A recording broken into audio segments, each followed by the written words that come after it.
भी टेंशन, कितने भी डिप्रेशन में हो, कितनी बड़ी भी तकलीफ चल रही हो, इन चार माताओं की गोद में जाकर बैठ जाओ। पहले नंबर पर प्रकृति, किसी पेड़ की छांव में बैठ जाओ या किसी पौधे को लगाना प्रारंभ कर दो, तुम्हारा डिप्रेशन समाप्त हो जाएगा, तुम्हारा टेंशन खत्म हो जाएगा। दूसरे नंबर पर पृथ्वी, किसी स्थान पर एकांत में पृथ्वी माता की गोद में जाकर थोड़ी देर लेट जाओ, तुम्हारा डिप्रेशन समाप्त हो जाएगा, तुम्हारी चिंता समाप्त हो जाएगी। तीसरे नंबर पर गौ माता, कितना भी डिप्रेशन हो, कितनी भी टेंशन हो, कितनी भी चिंता हो, किसी के गौ माता की सेवा में लग जाओ, गौशाला में चल जाओ, गौ माता को नहलाओ, उसकी सेवा करो, उसकी पगाड़ी उठाओ, उसका भोजन कराओ, उसके गोबर को उठाओ, गौ माता के उस गोबर को साफ कर दो, गौशाला को साफ कर दो, डिप्रेशन समाप्त हो जाएगा। और चौथे नंबर पर कितने भी डिप्रेशन हो, कितनी भी चिंता हो, कितना भी कर्जा हो, अपने घर की माँ की पास बैठकर, माँ की गोद में बैठकर, माँ के पास बैठकर अपनी माँ को अपने दुखड़े को सुना दो, माँ उस दुखड़े को समाप्त कर देगी, चाहे कुछ भी जो।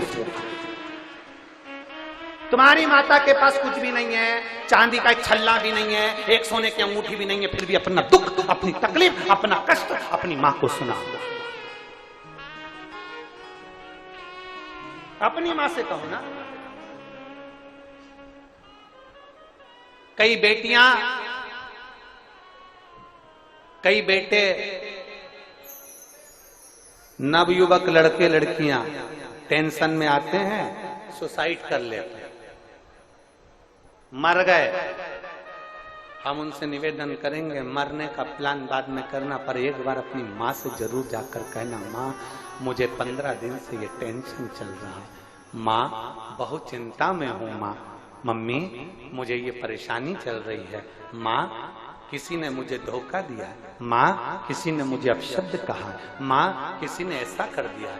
अपनी माँ को जरूर बताओ, क्योंकि माँ केवल माँ नहीं है, उसके संबोधन में 33 कोटि देवी देवताओं का पुण्य समाया हुआ है। एक बड़ी सुंदर कथा आती है। एक टीचर ने अपने बच्चों से कहा, आपने स्मरण किया होगा, टीचर अपने बच्चों से कहता है कि कल सारे बच्चे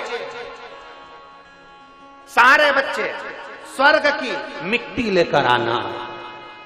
सारे बच्चे आए, एक एक बच्चे को खड़ा करा टीचर ने, तुम स्वर्ग की मिट्टी लायो?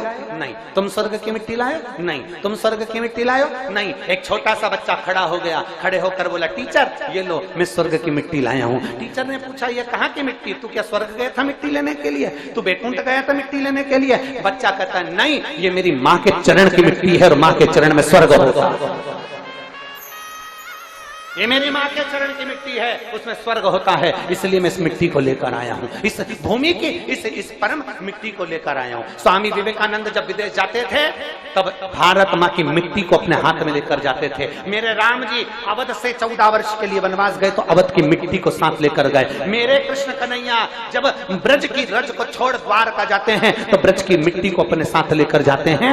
ये भारत माता की मिट्टी है, यह कोई साधारण नहीं है। यहाँ स्वामी विवेकानंद, रामकृष्ण परमहंस, चैतन्य महाप्रभु, जगत गुरु शंकराचार्य, एकनाथ जैसे संत, नामदेव, तुकाराम जैसे संत इस भूमि पर जन्म लेते हैं। ये वो साधारण भूमि नहीं जिस भूमि पर 12 ज्योतिर्लिंग और 4 धाम विराजमान है। ये वो भारत की भूमि है। ये भूमि चंदन से कम नहीं है, जिसको हम माता कहते हैं, मातृभूमि कहते हैं। उसको समझे,